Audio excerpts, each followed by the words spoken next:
सम्माननीय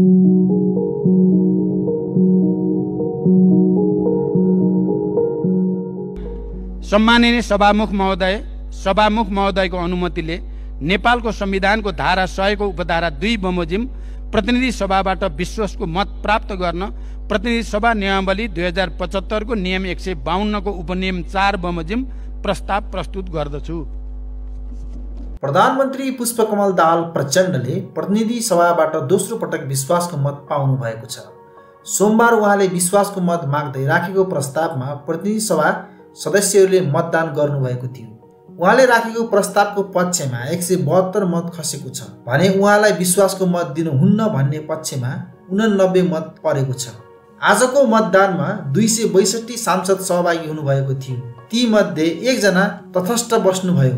सदस्यहरू, अब म मत विभाजनको परिणाम घोषणा गर्दछु। मान्य सदस्यहरू, आजको मतदानमा उपस्थित मान्य सदस्यहरूको संख्या 262 रहेको छ।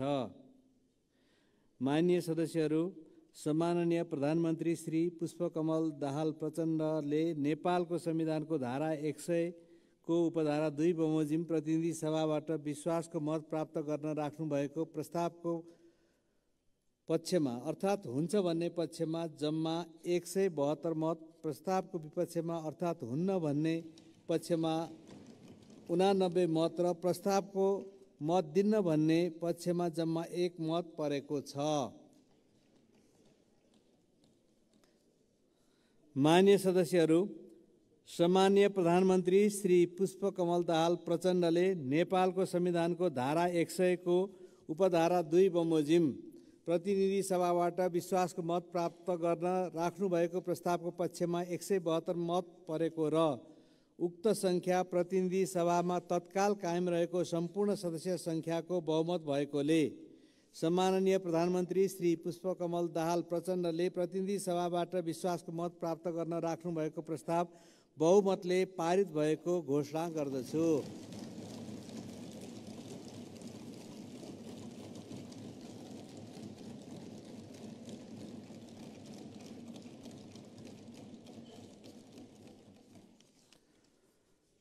मान्य सदस्यहरू, सम्माननीय प्रधानमन्त्री श्री पुष्पकमल दाहाल प्रचण्डले प्रतिनिधि सभाबाट विश्वासको मत प्राप्त गर्नुभएकोमा बधाई ज्ञापन गर्दछु।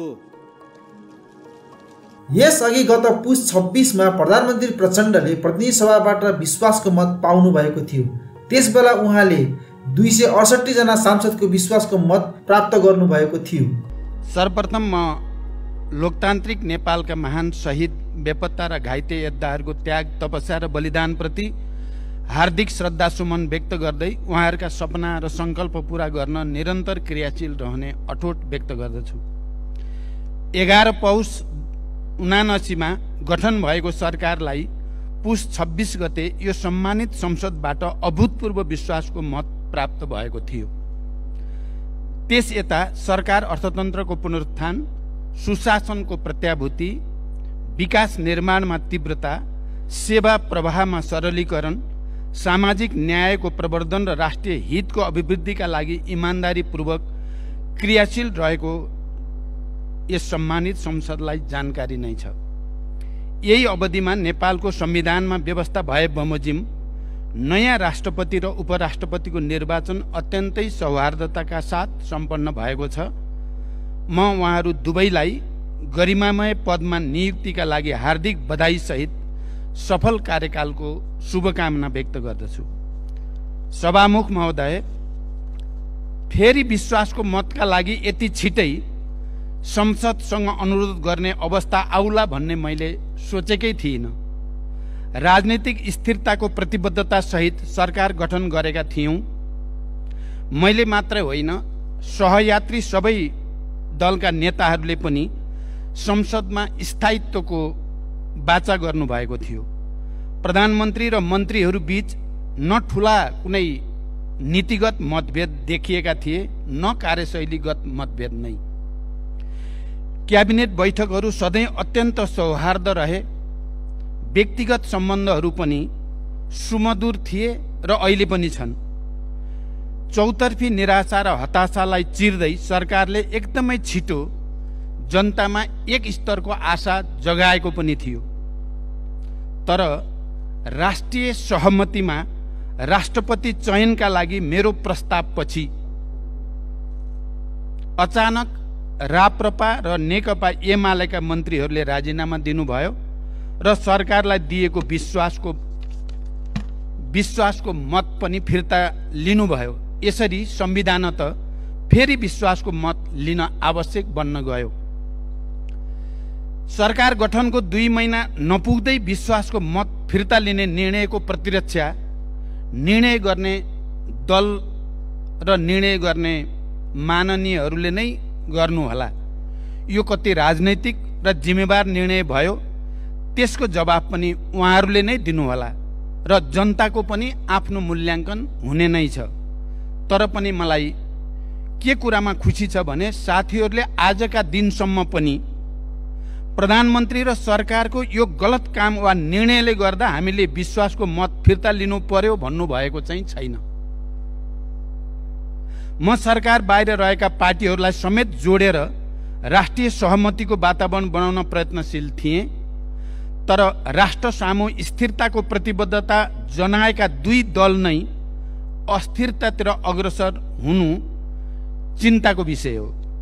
गठबन्धन सरकार आफै एउटा राजनैतिक साझेदारी पनि हो र यो सरकार पनि त्यस्तै साझेदारी थियो।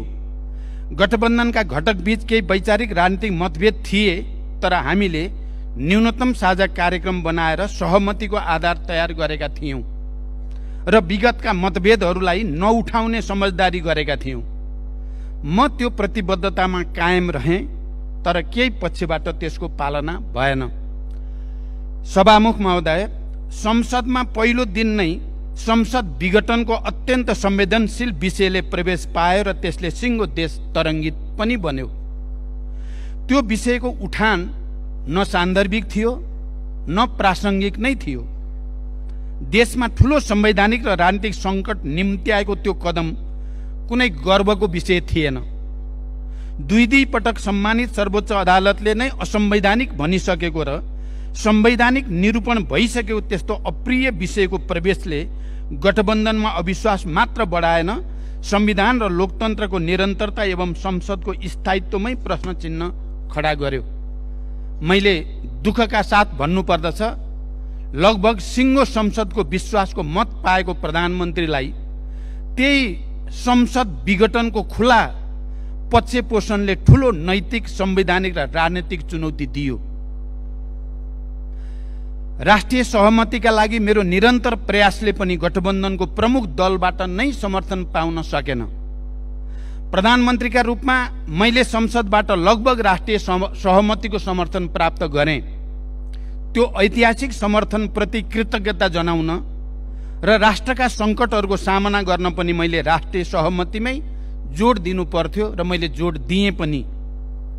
राष्ट्रपति जस्तो सम्मानित संस्था पटक पटक राजनीतिक विवादमा परेको र त्यसले लोकतन्त्रप्रतिको जनआस्थाकै मानमर्दन गरेको पृष्ठभूमिमा मैले नयाँ राष्ट्रपतिमा राष्ट्रिय सहमति जुटाउने नयाँ सुरुवात गर्न चाहेँ। संसदको सबैभन्दा ठूलो दलको हैसियतले समझदारीमै नेपाली कांग्रेसलाई राष्ट्रपति दिउँ भनेर मैले नेकपा एमालेका अध्यक्षसँग ठोस रूपमा प्रस्ताव पनि राखेँ। त्यसले राजनीतिक सन्तुलन पनि कायम हुन्छ र अन्य समस्या समाधान गर्न पनि सहज हुन्छ भन्नेको मैले भनेको थिएँ। तर परिणाम त्यसमा सहमति हुन सकेन। हामीले सहमतिमा राष्ट्रपति र उपराष्ट्रपति चुन्न सकेनौं। तर प्रधानमन्त्रीका रूपमा मैले गरेको प्रयास र लिएको अग्रसरतामा कुनै खोट थिएन।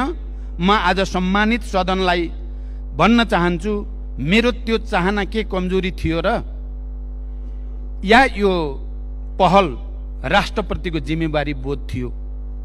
सभामुख महोदय, मैले संसदसँग वाचा गरेको थिएँ, म हरेक पटक रिपोर्ट कार्डका साथ उपस्थित हुनेछु। एमाले र राप्रपाका मन्त्रीहरूले सरकार छाडेपछिको गतिरोधले प्रभाव नपरेको भए सरकारका उपलब्धिको सूची अझ फराकिलो हुने थियो। तैपनि यो छोटो अवधिमा केही उल्लेखनीय काम अवश्य भएका छन्। म छोटकरीमा ती काम उल्लेख गर्ने अनुमति चाहन्छु। सरकारका नीतिगत प्राथमिकता र कार्यक्रममा समेटिएका विषयको प्रभावकारी, परिणाममुखी र समयबद्ध कार्यान्वयनका लागि एकीकृत कार्ययोजना तयार भएको छ। अर्थतन्त्रको पुनरुत्थान, सेवा प्रवाहमा सुधार, सुशासन, विकास र सामाजिक न्यायलाई प्राथमिकतामा राखेर नीतिगत, प्रक्रियागत र संस्थागत सुधारका निर्णयहरू कार्यान्वयनमा लगिसकिएको छ। यसैको परिणामस्वरूप केही आर्थिक परिसूचकहरूमा सकारात्मक नतिजा देखा पर्न थालेको छ। अर्थतन्त्रको बाह्य क्षेत्र सुधारको क्रममा छ। तरलता सङ्कुचनको स्थितिमा सुधार आएको छ। विदेशी मुद्रा सञ्चिति, विप्रेषण आप्रवाह, पर्यटन आगमन आदि क्षेत्रमा उत्साहजनक प्रगति देखिएको छ। ब्याज दर घट्दै गएको छ। सरकारी खर्चमा मितव्ययता काम गर्न अनावश्यक खर्च कटौती तथा प्राथमिकता प्राप्त क्षेत्रमा स्रोतको कमी हुन नदिने गरी बजेटको पुनर्विन्यासको काम सुरु भइसकेको छ। खर्च नियन्त्रणका लागि अत्यावश्यक बाहेक मन्त्री र उच्चपदस्थ कर्मचारीहरूलाई विदेश भ्रमणमा रोक लगाइएको छ। बढ्दो व्यापार घाटालाई नियन्त्रण गरी निकासी प्रवर्धन तथा आयात व्यवस्थापनका लागि नयाँ नेपाल व्यापार एकीकृत रणनीति कार्यान्वयनमा ल्याइएको छ। संसारभरिका हाम्रा कूटनीतिक र आर्थिक नियोगहरूलाई वैदेशिक लगानीका लागि परिचालनको सुरुवात गरिसकिएको छ। सम्भावित ठूला लगानीकर्तासँग प्रधानमन्त्रीकै तहमा अग्रसरताका लागि आवश्यक गृहकार्य भइरहेको छ। सार्वजनिक सेवामा गुणस्तर देखिने गरी सुधार गर्न सुरु गरिएको छ।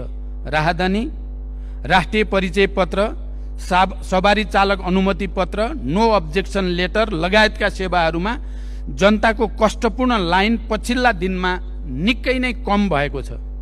सेवाग्राहीको बढी भिडभाड हुने राहदानी विभाग, कन्सुलर सेवा विभाग, वैदेशिक रोजगार विभाग जस्ता सरकारी कार्यालयहरूबाट प्रवाह हुने सेवालाई छिटो छरितो, विश्वसनीय र सहज बनाउन अनलाइन सेवाग्राही सहायता कक्षको व्यवस्था, सीसीटीभी क्यामेराहरूको जडान, अनुगमन र निगरानीको व्यवस्था सुरु गरिएको छ। नागरिकलाई सम्बन्धित जिल्लाबाट नै राहदानी छिटो छरितो तवरले पाउने व्यवस्था मिलाइएको छ। राष्ट्रिय परिचय पत्र हाल 14 जिल्लाका 15 स्टेशनहरूबाट वितरण गर्ने काम सुरु भएको छ। राष्ट्रिय परिचय पत्र आवेदन अभियान 45 जिल्लामा सम्पन्न भई हाल 17वटा जिल्लामा सञ्चालन भइरहेको छ।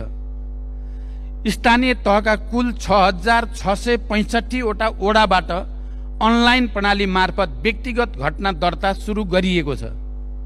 कोभिड महामारी, रुस युक्रेन युद्ध र विश्व अर्थतन्त्रको शिथिलता जस्ता बाह्य कारण र आन्तरिक संरचनागत समस्याका कारण सङ्कटग्रस्त अर्थतन्त्रमा देखा परेका समस्याहरूलाई समाधान गर्न सरकारद्वारा चालिएका कदमबाट केही क्षेत्रमा सकारात्मक नतिजा देखिएका छन्। तर पनि अर्थतन्त्रका संरचनागत र प्रणालीगत कमजोरी र नीतिगत त्रुटि सच्याउन अझै बाँकी छ। शोधान्तर समस्यालाई दिगो रूपमा समाधान गर्न आन्तरिक उत्पादन वृद्धिको विकल्प छैन। त्यसका लागि अल्पकालीन र मध्यकालीन कदम चालिँदैछ। कृषि, पशुपन्छी पालन र वन्यजन्तु उत्पादन सम्बन्धी हालका कार्यक्रमहरूको पुनर्संरचना र नयाँ कार्यक्रम कार्यान्वयनमा लगिँदैछ। लघु, साना, मझौला र ठूला उद्योगहरूको पूर्ण क्षमतामा सञ्चालन, लागत न्यूनीकरण र बजारीकरणमा सहयोग गरी औद्योगिक उत्पादन वृद्धिलाई प्रोत्साहन गरिँदैछ र पर्यटकको सङ्ख्या, बसाइ र खर्च बढाउन विशेष कार्यक्रम ल्याइएको छ। हाम्रो युवा जनसङ्ख्याबाट जनसाङ्ख्यिक लाभ लिन मुलुकभित्रै रोजगारीको व्यवस्थाका लागि हाल सञ्चालनमा रहेका रोजगारी सम्बन्धी संस्था, आयोजना तथा कार्यक्रमहरूलाई एकीकरण र पुनर्संरचना गरी नतिजामुखी बनाउने पहल गरिएको छ। वैदेशिक रोजगारीमा रहेका नेपाली नागरिकहरूको सुरक्षा, पारिश्रमिकको सुनिश्चितता, सङ्कटमा पर्दा तत्काल उद्धार सरकारको प्राथमिकतामा छ। तस्करी, न्यून विकेन्द्रीकरण, राजस्व छली, हुन्डी, विदेशमा अवैध कारोबारमा लगानी तथा पुँजी पलायनलाई नियन्त्रण गर्न निर्णायक हस्तक्षेपको तयारी गरिएको छ। औपचारिक माध्यमबाट रेमिटेन्स पठाउने नागरिकलाई थप प्रोत्साहन दिइँदैछ। गत आर्थिक वर्षमा झण्डै 3 खरब बराबरको शोधान्तर घाटा र पुँजीगत खर्चमा न्यूनताले वित्तीय प्रणालीमा तरलता अभाव, उच्च ब्याजदर र कर्जा अभाव जस्ता समस्या जन्माए। अब शोधान्तर सकारात्मक भएसँगै तरलता र ब्याज दरमा पनि क्रमिक सुधार देखिएको छ। सहकारी संस्थाहरूका विकृति र विसङ्गतिको दीर्घकालीन समाधानका लागि तत्काल उच्चस्तरीय अध्ययन समिति गठन गरिँदैछ। समग्र लघुवित्त क्षेत्रमा नियममा सुधारका लागि नेपाल राष्ट्र ब्याङ्कले चाल्ने आवश्यक कदममा सरकारले सहयोग गर्दैछ। लक्ष्यभन्दा माथि पुगेको मुद्रास्फीति दर घटाउन सरकारले यसबीचमा चालेका कदमहरूका कारण आगामी दिनमा मूल्य वृद्धिको ठूलो चाप भोग्न नपर्ने विश्वास म यो सम्मानित संसदलाई दिलाउन चाहन्छु। निजी क्षेत्रसँगको सहकार्यमा अर्थतन्त्रमा देखिएका समस्याहरू समाधान गर्दै चुनौतीको सामना गर्न सरकार दृढ प्रतिबद्ध छ। निजी क्षेत्रको विश्वास र साझेदारी बिना समृद्धिको लक्ष्यमा अपेक्षित सफलता हासिल गर्न सकिन्न भन्नेमा म प्रष्ट छु र मैले पहिलो क्याबिनेटदेखि नै यो विषयमा जोड दिँदै आएको छु। त्यसका लागि नीतिगत र व्यवहारिक सुधारका लागि पनि सरकार प्रतिबद्ध छ। सभामुख महोदय, विगतमा पटक पटक अध्यादेश जारी गर्ने, फिर्ता गर्ने, फेरि जारी गर्ने, तर त्यसलाई संसदबाट स्वीकृत भने नगर्ने गलत शैलीका कारण संवैधानिक परिषदको बैठक बोलाउने र निर्णय गर्ने सम्बन्धमा कानुनी शून्यताको अवस्था छ। सोही कारणले देशको न्यायपालिकाको नेतृत्व र अन्य महत्त्वपूर्ण संवैधानिक नीतिहरू हुन सकेका छैन।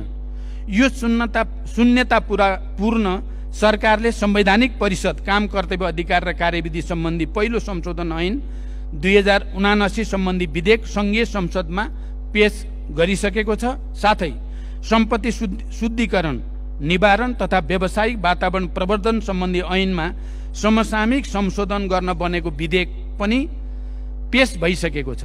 यसैगरी नेपालको संविधानको धारा 53 तथा सुशासन व्यवस्था तथा सञ्चालन ऐन 2064 बमोजिम नेपाल सरकारको आर्थिक वर्ष 78-79 को प्रतिवेदन तयार गरी सम्माननीय राष्ट्रपति समक्ष पेश गरिसकिएको छ। ऐतिहासिक विस्तृत शान्ति सम्झौता र नेपालको आन्तरिक संविधानको मर्म बमोजिम 71 सालमै ऐन जारी भयो। बेपत्ता पारेका व्यक्तिको छानबिन सम्बन्धी र सत्य निरूपण तथा मेलमिलाप सम्बन्धी दुईटा अलग अलग आयोग सोही वर्ष गठन पनि भए। तर विविध कारणले अहिलेसम्म शान्ति प्रक्रियालाई तार्किक निष्कर्षमा पुर्याउने काम भने पूरा भएको छैन। वर्तमान सरकार अविलम्ब यो प्रक्रिया टुङ्ग्याउन चाहन्छ। सोही अनुरूप अन्तर्राष्ट्रिय मानवाधिकार तथा मानवीय कानुन, संक्रमणकालीन न्यायका मान्य सिद्धान्त, पीडित तथा सरकारवालाबाट प्राप्त सुझाव र सम्मानित सर्वोच्च अदालतको आदेश समेतका आधारमा सरकारले बेपत्ता पारेका व्यक्तिको छानबिन, सत्य निरूपण तथा मेलमिलाप ऐन 2071 लाई संशोधन गर्न बनेको विधेयक तयार गरी सम्मानित संसदमा पेश गरिसकेको छ। यो कुनै दल विशेषको मुद्दा वा सरकारको विषय नभई देशले समाधान गर्नुपर्ने राष्ट्रिय विषय हो।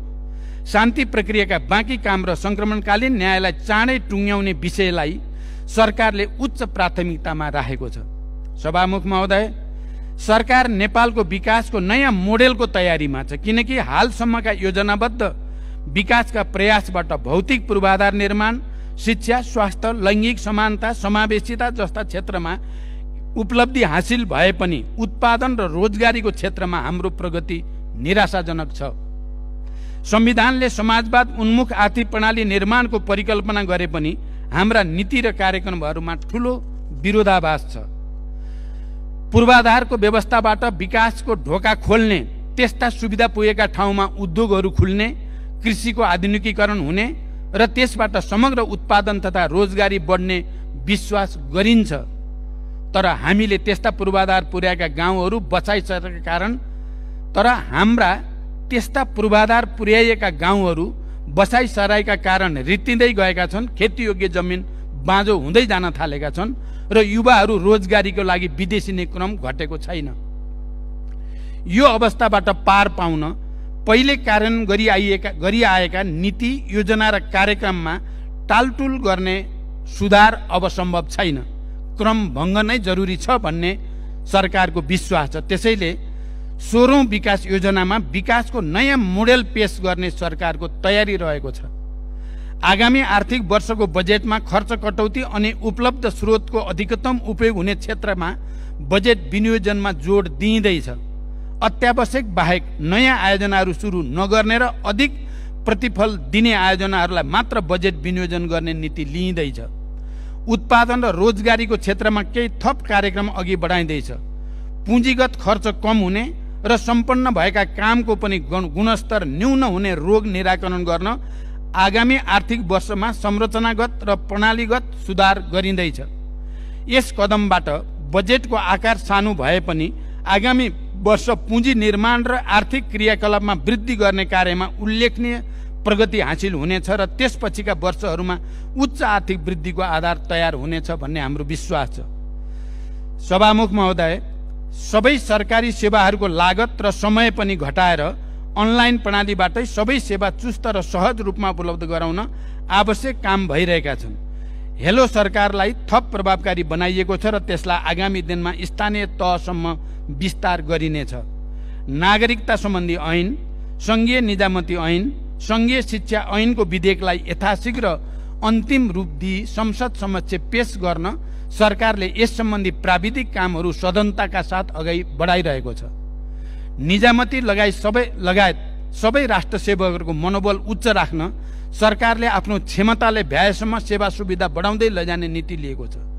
यस क्रममा उच्चस्तरीय तलब सुधार आयोगले पेश गरेको अध्ययन प्रतिवेदनले औल्याएका विषयहरूलाई कार्यान्वयनमा ल्याउन प्रधानमन्त्री तथा मन्त्री परिषदको कार्यालयका सचिवको संयोजकत्वमा 7 सदस्यीय कार्यान्वयन सहजीकरण समिति गठन भएको छ।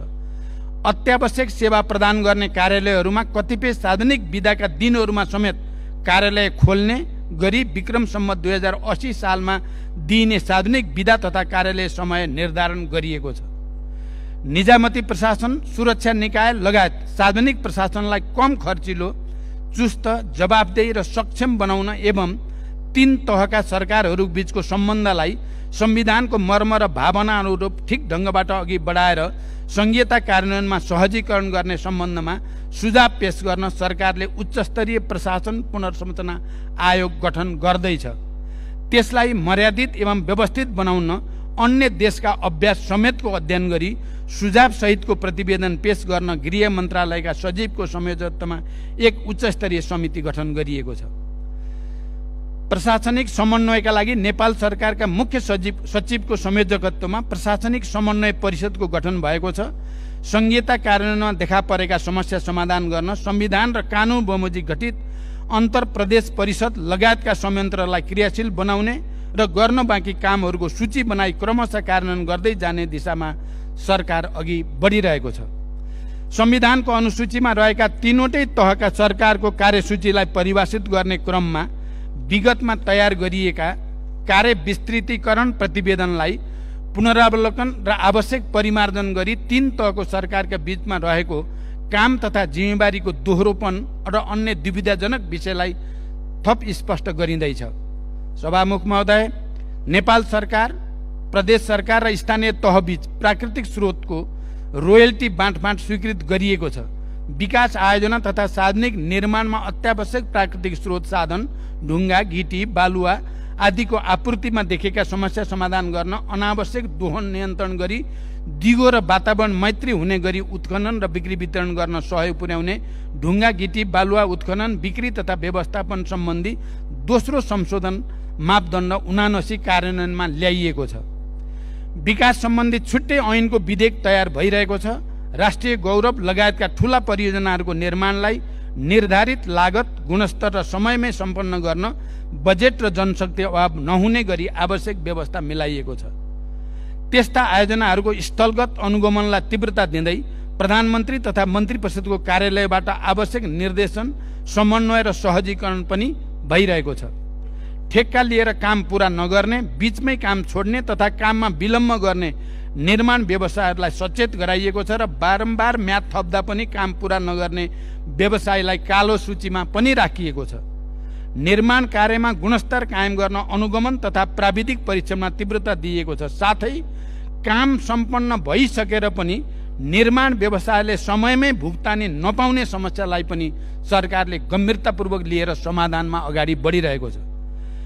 देशका विभिन्न 8 स्थान औद्योगिक ग्रामको रूपमा घोषणा भएका छन्। चालू आर्थिक वर्षमा उद्योग विभाग अन्तर्गत करिब रु 20 अरब प्रत्यक्ष वैदेशिक लगानीको प्रतिबद्धता प्राप्त भएको छ भने अहिलेसम्म प्रत्यक्ष वैदेशिक लगानी प्रतिबद्धता करिब 4 खरब 40 अरब पुगेको छ। यसैगरी लगानी बोर्ड मार्फत हालसम्म करिब रु 10 खरब 40 अरब लगानी प्रतिबद्धता प्राप्त भएको छ। देशमा हालसम्म जडित विद्युत क्षमता 2632 मेगावाट पुगेको छ भने करिब 96% जनतामा विद्युतको पहुँच पुगिसकेको छ। आगामी आर्थिक वर्षभित्र 100% जनताको बिजुलीमा पहुँच हुनेछ। स्वदेशमा आन्तरिक खपत बढाउँदै बचत हुने विद्युत छिमेकी देशहरूमा निर्यात गर्न पनि सरकारको विशेष प्राथमिकतामा छ। सभामुख महोदय, मलखादमा दिइएको अनुदान लक्षित वर्गसम्म नपुगेको र कतिपय अवस्थामा दुरुपयोग भएको सरकारवालाको चासोपछि यसमा सरकारले पुनरावलोकनको आवश्यकता महसुस गरेको छ। तर पर्याप्त गृह कार्यपछि मात्रै यस विषयमा आवश्यक निर्णय गर्ने गरी आजको क्याबिनेटले हाललाई पुरानै व्यवस्था कायम रहने निर्णय गरेको सम्मानित संसदलाई जानकारी गराउन चाहन्छु। हरेक वर्ष किसानले दुःख पाउने विडम्बनापूर्ण अवस्था अन्त्य गर्दै यस वर्ष समयमै पर्याप्त मात्रामा मलखाद आपूर्ति सुनिश्चित गरिएको छ। उखुको न्यूनतम खरिद मूल्य प्रति क्विन्टल रु 540 कायम गरिएको छ भने गहुँको न्यूनतम खरिद समर्थन मूल्य प्रति क्विन्टल रु 3351 निर्धारण गरिएको छ। कृषकको माग सम्बोधन गर्दै दूधको नयाँ न्यूनतम खरिद मूल्य प्रति लिटर रु 65 निर्धारण गरिएको छ। बर्ड फ्लू रोग नियन्त्रणका क्रममा नष्ट गरिएका वस्तुहरूको क्षतिपूर्ति स्वरूप कृषकहरूलाई राहत प्रदान गरिएको छ। भूमिको वैज्ञानिक व्यवस्थापन र सुकुम्बासीहरूको समस्या समाधानका लागि अहिले भइरहेका प्रयासहरूले छिटै परिणाम दिने विश्वास हामीले लिएका छौँ। सरकारी निकायका वेबसाइटहरू बीच एकरूपता कायम गर्न एकीकृत वेबसाइट व्यवस्थापन प्रणाली विकास गरिएको छ। सार्वजनिक सेवा प्रवाह गर्ने सरकारी कार्यालयहरू बीच अन्तर आबद्धता सुरु भएको छ। आगामी शैक्षिक सत्र अगावै विद्यार्थीलाई पाठ्य पुस्तक उपलब्ध गराउने विषयलाई सरकारले उच्च प्राथमिकतामा राखेको छ। यसैगरी नेपाल सरकारबाट निर्णय भई नेपाल राजपत्रमा प्रकाश हुन बाँकी शहीदहरूको नामावली नेपाल राजपत्रमा प्रकाशन गर्ने प्रक्रिया अघि बढेको छ। कोशी अस्पताललाई शिक्षण अस्पतालका रूपमा विकास गरी पूर्वाञ्चल विश्वविद्यालय अन्तर्गत आङ्गिक मेडिकल कलेजका रूपमा सञ्चालन गर्ने व्यवस्था गरिएको छ। गेटा मेडिकल कलेजलाई शहीद दशरथ चन्द राष्ट्रिय स्वास्थ्य विज्ञान विश्वविद्यालयको रूपमा विकास गर्न मन्त्री परिषदबाट अवधारणा पत्र स्वीकृत भई प्रक्रिया अगाडि बढाइएको छ। सरकारी अस्पतालहरूको स्तरोन्नति गरी न्याम्स अन्तर्गत नयाँ मेडिकल कलेजहरू खोल्न अत्यन्त तीव्रताका साथ गृह कार्य भइरहेको छ।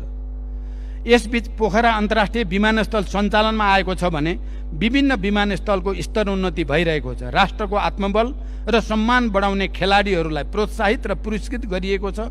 रङ्गशाला निर्माणलाई पनि गति दिइएको छ। वैदेशिक रोजगारीमा जान चाहने श्रमिकहरूले अनलाइन माध्यमबाटै श्रम अनुमतिका लागि आवेदन गर्न सक्ने तथा उनीहरूलाई अनलाइन माध्यमबाटै श्रम स्वीकृति दिने प्रणाली सञ्चालनमा आएको छ। रोजगारदाता कम्पनी र श्रमिक बीच भएको कार्य सम्झौताको आधारमा पुरै कार्य अवधिको लागि कार्य अनुमति दिने व्यवस्था कार्यान्वयनमा ल्याइएको छ। वैदेशिक रोजगारीमा रहेका श्रमिकहरूले श्रम अनुमतिको अवधि समाप्त भएपछि नेपाल नआइकनै सम्बन्धित देशमा नेपाली राजदूतावासहरूबाट नै पुनः श्रम स्वीकृति लिन सक्ने व्यवस्था प्रारम्भ गरिएको छ र यो व्यवस्थाबाट लाखौं नेपालीहरू लाभान्वित हुने विश्वास लिएको छ। स्वदेशी औपचारिक तथा अनौपचारिक एवं स्वरोजगारका क्षेत्रमा संलग्न र वैदेशिक रोजगारमा गएका व्यक्तिहरूलाई समेत सामाजिक सुरक्षा कोषमा आबद्ध गराउने प्रक्रिया सुरु भएको छ। आर्थिक वर्षको माघ मसान्तसम्म कुल रु 690 अरब विप्रेषण आप्रवाह भएको छ। यस अवधिमा छिमेकी मुलुक लगायत सबै मित्र राष्ट्रहरूसँग पारस्परिक समानताको आधारमा असल र मैत्रीपूर्ण सम्बन्ध कायम गर्न जोड दिइएको छ। कतारको दोहामा सम्पन्न अति कम विकसित मुलुकहरू सम्बन्धी 5औं संयुक्त राष्ट्रसङ्घीय सम्मेलनमा सहभागी भई नेपालले आफ्नो धारणा प्रस्तुत गरेको छ। त्यस क्रममा अति कम विकसित मुलुकबाट स्तरोन्नति हुँदा नेपाल लगायत अति कम विकसित देशहरूको राष्ट्रिय अर्थतन्त्रमा पर्न सक्ने असरलाई न्यूनीकरण गर्न अन्तर्राष्ट्रिय समुदायले उपलब्ध गराउनुपर्ने आर्थिक र प्राविधिक सहयोगका विषयमा ध्यान आकर्षण गरिएको छ। सभामुख महोदय, महिला सशक्तिकरण तथा युवा रोजगारी र उद्यमशीलता विकासका लागि विभिन्न कार्यक्रमहरू कार्यान्वयनमा ल्याइएका छन्। सामाजिक न्याय र समावेशी विकासका कार्यहरूले गति लिन थालेका छन्। विपन्न, पिछडा वर्ग, लोपोन्मुख जाति र सीमान्तकृत समुदायको संरक्षण र विकासका लागि लक्षित कार्यक्रमहरू सञ्चालन गरिएको छ। यस बीचमा विश्व बैंकबाट विद्यालय क्षेत्र रूपान्तरणको लागि 120 मिलियन अमेरिकी डलर बराबरको सहुलियतपूर्ण ऋण स्वीकार गर्न सैद्धान्तिक सहमति दिइएको छ। नेपाल स्थानीय पूर्वाधार सहयोग कार्यक्रमका लागि बेलायत सरकारबाट करिब 14 अरब 31 करोड अनुदान सहायता उपलब्ध हुने भएको छ। नेपाल गुणस्तरीय स्वास्थ्य सेवा प्रणाली कार्यक्रमको लागि विश्व बैंकबाट 100 मिलियन अमेरिकी डलर सहुलियतपूर्ण ऋण तथा 3.84 मिलियन अमेरिकी डलर अनुदान सहायता स्वीकार गर्न सैद्धान्तिक स्वीकृति दिइएको छ। यी तथ्यहरूले मेरो नेतृत्वको सरकारले छोटो समयमा पनि राज्यका निर्देशक सिद्धान्त, नीति तथा दायित्वहरूको कार्यान्वयन, सार्वजनिक सेवामा नागरिकहरूलाई सरल र सहज पहुँचको सुनिश्चितता तथा समग्र शासकीय सुधारका दिशामा चालिएका महत्त्वपूर्ण कदमलाई आँकडाबाटै पुष्टि गर्दछन्। आगामी दिनमा पनि जनताको हित र राष्ट्रको समृद्धिका लागि सरकार निरन्तर समर्पित र क्रियाशील हुनेछ भन्ने प्रतिबद्धता सहित मलाई विश्वासको मत दिनुहुन सबै मान्य सदस्यहरूलाई हार्दिक अनुरोध गर्दछु। नागरिकको विकास, समृद्धि र सुशासन प्रतिको उच्च अपेक्षालाई पूरा गर्न आगामी दिनमा थप निष्ठा र समर्पण भावका साथ काम गर्ने अठोट पनि म यस सन्दर्भमा व्यक्त गर्न चाहन्छु।